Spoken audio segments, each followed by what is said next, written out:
Down the memory lane.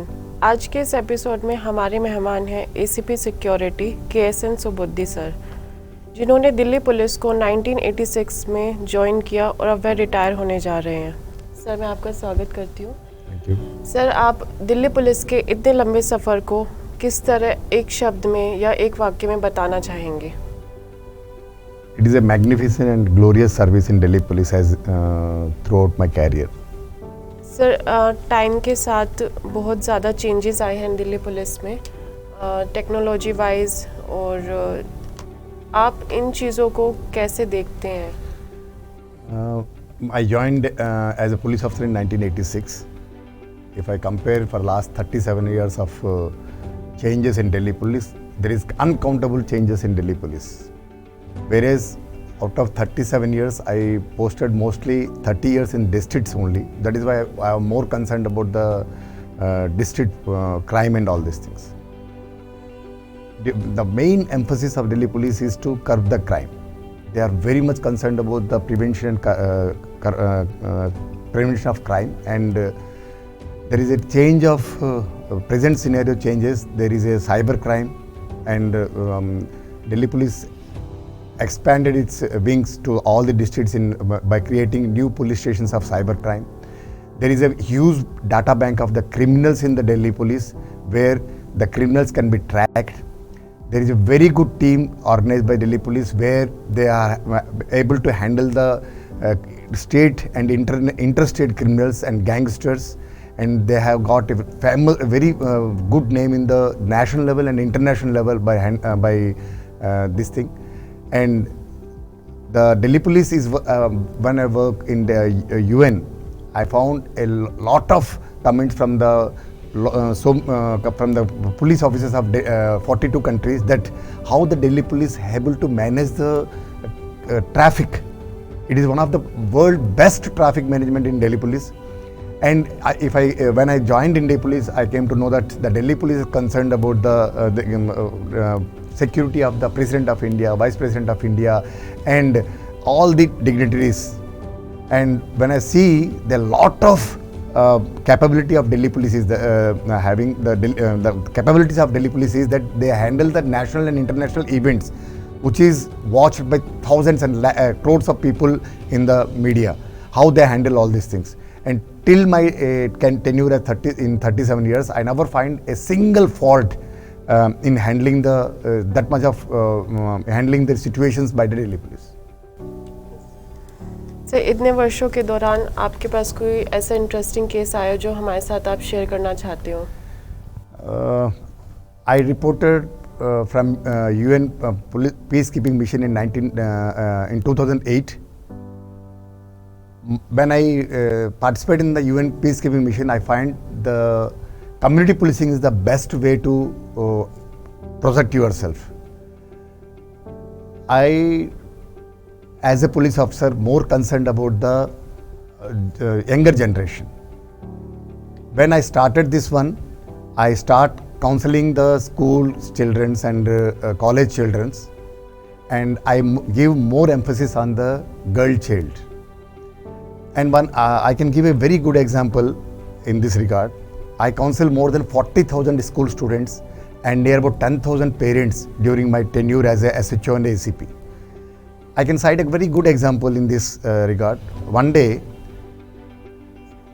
a huge crowd entered my police station with one minor girl and a person aged about 50 years, more than 50 years, and their parents. The moment the girl see me, he came and eloped me. Uncle uncle मुझे बचाओ। तो मैंने पूछा भाई क्या हो गया? तो उसकी माँ ने बोला भी ये पिछली 7 दिन से अपने घर नहीं स्कूल नहीं जा रही थी, और जब भी मैंने पूछा था उसने बोला भाई नहीं, आप इसको मुझे ना पहले SHO अंकल के पास लेके जाओ, मैं उनके सामने कुछ बोलूँगी तब मैं स्कूल जाऊँगी। माँ घबरा के भी SHO के पास आना, एक बर्तन मांजने वाले को ये पैसे सर भी मैं वहाँ कैसे जाऊँगी? तो उस माँ ने उस बच्ची को लेके आ रही थी, इतनी देर में उसी पार्क में वो आदमी को, वो लड़की पहचान ली। अब उसने कहा मम्मी को कहा मम्मी पकड़ो इसको। इमीडिएटली लोगों की मदद से उसको पकड़ा गया। पकड़ने के बाद उस लड़के को, उस आदमी को लेके थाने में लेके आए। तब उस लड़की ने कहा, सर आप एक बार स्कूल में आए थे, हमारे बच्चों को बताए थे कि आप कैसा है, लोगों का निगाह में आके आपका ज़िंदगी बर्बाद करते हैं और लोगों ने आपका कैसे कैसे प्रलोभन करते हैं।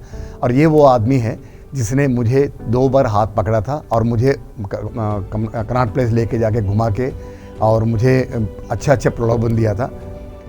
That is a proud moment for me that my efforts, मैं जितने एफर्ट्स किया था लाइफ में, करीब 30-40 हज़ार बच्चों को मैंने काउंसिल किया था, वो मेरे काउंसलिंग में एक लड़के के बच्ची का ज़िंदगी बच गया था। ये एक मेरा एक एग्जाम्पल है। सर आपके करियर का सबसे चैलेंजिंग मोमेंट कौन सा था? एक्चुअली दिल्ली पुलिस हिस्ट्री में मैं पहले आदमी हूँ, उड़ीसा से आया हूँ। और आज तक मैं जब दिल्ली में आया था उस टाइम पे पूरे 80,000 पुलिस फोर्स में कोई भी उड़ीसा का ना सिपाही से लेकर कमिश्नर तक कोई नहीं था। और मैं 2008 में मुझे जब डडवाल साहब ने SHO लगाए थे पश्चिम बिहार, पहली बार मैं SHO लगाऊं, तो डडवाल साहब ने मुझे जब कॉल ऑन टाइम में एक वर्ड कहा, सुबुद्धि कि मैं तुम्हारा थाने से एक भी कंप्लेंट देखना नहीं चाहता हूँ पुलिस हेडक्वार्टर में, वो एक ही मेरा ख्वाहिश है, पूरा करो। एंड मैं जब थाने में पहुँचा था, मैं वहाँ देख के हैरान हुआ था, क्योंकि वहाँ पर एवरी डे इतनी कंप्लेंट्स आते थे, क्योंकि वहाँ पर रोड साइड क्राइम बहुत होता था और बर्गलरी बहुत एक्सट्रीम था, क्योंकि पश्चिम बिहार थाने का पूरा सराउंडिंग जो है JJ क्लस्टर से और मंगोलपुरी, सुल्तानपुरी, निहाल विहार, नांगलोई इस टाइप का था। तो वहाँ पर क्राइम जो है अमूमन बहुत ज़्यादा होता था। तो मुझे एक चैलेंजिंग था कि मैं कैसे CP साहब का बात को आगे बिल्कुल बरकरार रख के उनके बात को मैं प्रूव करूं कि हाँ मैं वो एफिशिएंट पुलिस ऑफिसर हूं कि मैं उसको एक भी कंप्लेंट को मैं डिस्ट्रिक्ट में DCP साहब के पास और PHQ तक नहीं जाने दिया। तो लकीली मैं उसको डिटरमाइन किया साहब की बात को, और मैंने दिन में 18 घंटा काम किया। मेरा ड्यूटी अफसर को, मेरे संतरी को, मेरे स्टाफ को बताया कि कोई भी आदमी थाने में आएगा तो उसको रोकना नहीं है, वो मेरे पास आ सकता है। और मैं अपनी 30 इयर्स डिस्ट्रिक्ट सर्विस में कभी मैंने 8 घंटे कभी नहीं सोया, ताकि मैं मेरे पब्लिक का यूज़ हो जाऊँ। और ये मेरा एफर्ट्स रहा जिसकी वजह से पश्चिम बिहार थाने को मैंने दिल्ली का नंबर 1 थाना लेके आया। एंड प्राउडली मेरे CP साहब ने मुझे कहा कि I am proud of you, क्योंकि जब तक तुम SHO रहे कभी भी एक सिंगल कंप्लेंट PHQ नहीं आया। वो मेरा एक बहुत बड़ा चैलेंजिंग था, जो चैलेंजिंग मैंने थ्रू आउट कैरियर रखा, जिसकी वजह से मेरे टोटल कैरियर अब तक आउटस्टैंडिंग रहा। With in my ACR I don't have a single complaint against me, a single warning against me in my life. Sir आपने अपनी पर्सनल लाइफ और जॉब को कैसे बैलेंस किया? Really it is a big failure है। जो personal life है वो आपका फैमिली से आपका प्रोफेशनल सिक्योरिटी देता है, फाइनेंशियल सिक्योरिटी देता है, लेकिन जो फैमिली लाइफ है वो आपका इमोशनल एंड मॉरल सपोर्ट देता है। मैं उस चीज़ में बहुत कमी रहा मेरे लाइफ में, क्योंकि मैं काफ़ी टाइम मेरे अपने परिवार को नहीं दे पाता था। मेरे बच्चे, मेरे बीवी जो है वो खुद मेरे थाने में आते थे, मेरे साथ बैठ के अपने टाइम पास करते थे सैटरडे संडे को। But I am again A blessed person by the Almighty that I have given a very beautiful wife who has entirely maintained the balancing everything in my profession and as a individual person. वो मेरा family इतना smoothly वो maintain किया कि मुझे मेरे सोचने की ज़रूरत ही नहीं पड़ा। तो सर आफ्टर रिटायरमेंट आप अपने फैमिली को टाइम देना चाहेंगे या आगे कंटिन्यू? मेरा एक्चुअली मैं आपको पहले कहा था कि मैंने उड़ीसा से हूँ, तो मेरा पूरा फैमिली, मेरा फ्रेंड्स, मेरा कोलीग्स सारी जो है वहाँ का है। मैं कभी किसी के फंक्शंस में जा नहीं पाता था। मैं ये भाग्य समझूं या दुर्भाग्य समझूं मुझे नहीं पता। मुझे कभी कोई DC मुझे छुट्टी भी नहीं देते थे। मैंने दिल्ली पुलिस में करीब 800 EL नहीं लिया। मैंने कभी मेडिकल 2 बार लिया पूरा सर्विस में, जब भी मेरा पैर टूटने वजह से।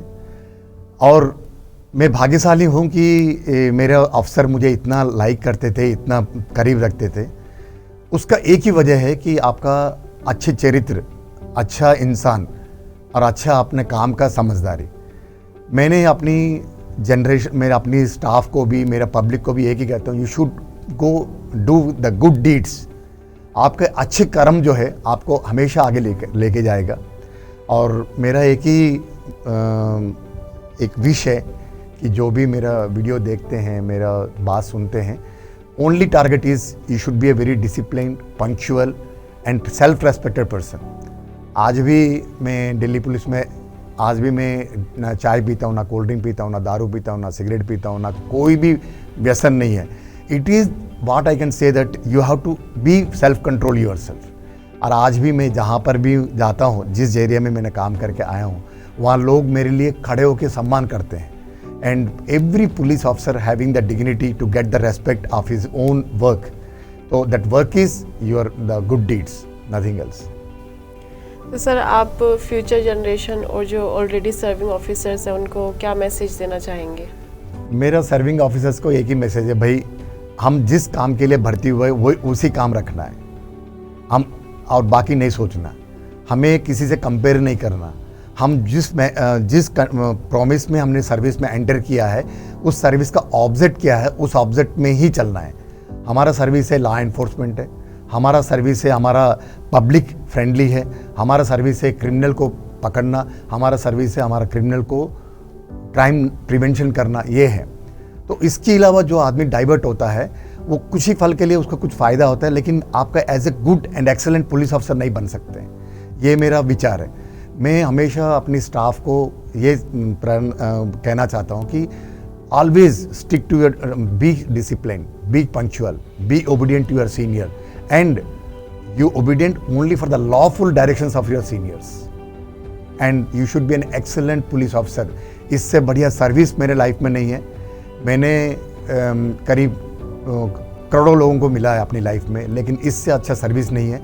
तो you should be a proud of a police officer that you are the public servant. And जो हमारा दिल्ली पुलिस का जो गोल है, जो थीम है, जो आज की डेट में एक सबसे बड़ा फैक्टर है, शांति, सेवा, न्याय, उन तीनों के अंदर बहुत चीज़ें छुपी है।